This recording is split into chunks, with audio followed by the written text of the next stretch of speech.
জমার আজান একটা না দুইটা? জবাব, জমার আজান একটা, দুইটা, দুটোই সঠিক। বলবেন কেমনে? ভালো করে শুনবেন। আমাদের কিছু গরম বক্তা আছে, আসে মাহফিলে গরম বক্তব্য দিয়ে চলে যায়, সে চলে গেল, হাদিয়া টাদিয়া নিয়ে চলে গেছে। পরের দিন কি দুই গ্রুপ নিয়ে মসজিদ ভাঙা ভাঙে মারামারি শুরু হয়ে যায়, তারে আর খুঁজে পাওয়া যায় না। আমরা সমাজ নিয়ে চলি, সমাজকে সঠিক জিনিসটাও জানাতে হবে, আবার তাদেরকে বিশৃঙ্খলায় ফেলে দেওয়া যাবে না। জবাব, আল্লাহ রাসূল সাল্লাল্লাহু আলাইহি ওয়াসাল্লামের যুগে, আবু বকর রাদিয়াল্লাহু আনহুর যুগে, ওমর রাদিয়াল্লাহু আনহুর যুগ পর্যন্ত জুমার আজান একটি ছিল। যখন মেম্বারে খুতবা দেওয়ার জন্য খতিব দাঁড়াবে, সেই সময় এই আজান দেওয়া হয়। সহিহুল বুখারী হাদিসে আসছে। কোন হাদিস? জয়ীফ না সহিহ? খেয়াল করবেন, সহিহুল বুখারীর হাদিসে এসেছে, অতঃপর যখন ওসমান রাদিয়াল্লাহু আনহুর যুগ আসলো, বিভিন্ন ভাষায় বিভিন্ন বর্ণনায় এসেছে, ওয়ালাম্মা কাসুরান নাস ওয়া বাউদাল মানাজিল, মানুষ যখন অনেক বেড়ে গেল, ঘর বাড়ি মসজিদ থেকে দূরে দূরে ছড়িয়ে গেল, তখন উসমান রাদিয়াল্লাহু আনহু সতর্কতামূলক আরেকটি আজান চালু করলেন, মানুষকে স্মরণ করে দেওয়ার জন্য। এটি উসমান রাদিয়াল্লাহু আনহু ইস্তেহাদ করে চালু করেছেন। উসমান রাদিয়াল্লাহু আনহু তো আমার মতোই মানুষ, হ্যাঁ? ভাববেন, কিছু আমাদের গরম মুফতি আছে, তারা বলে কি উসমানও মানুষ, আমিও মানুষ। আরে পাগল তুমি আর উসমান এক?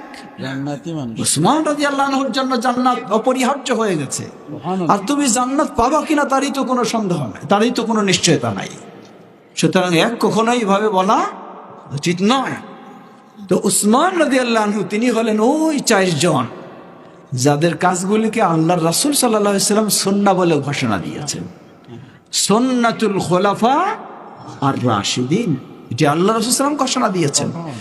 তো সেই উসমান রাদিয়াল্লাহু আনহু যখন ইস্তেহাদ করে চালু করলেন, সেই সময় অসংখ্য সাহাবী, সব সাহাবী এক বাক্যে সেটি মেনে নিলেন, কেউ বিরোধিতা করেন না। পরবর্তীতে আব্দুল্লাহ ইবনে ওমর রাদিয়াল্লাহু আনহু এই বিষয়ে কথা বলেছিলেন, কিন্তু সেই সময়ে কেউ বিরোধিতা করেনি।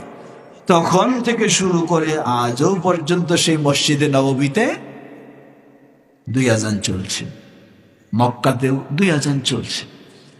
এজন্য আমরা বলবো, সঠিক হলো আহলুস সুন্নাহ ওয়াল জামাতের আকীদা হলো, যদি কোনো জায়গায় কোনো মসজিদে 1 আজান চালু রয়েছে সেটাই যথেষ্ট হয়, জোর করে আরেকটা চালু করার কোনো প্রয়োজন নেই।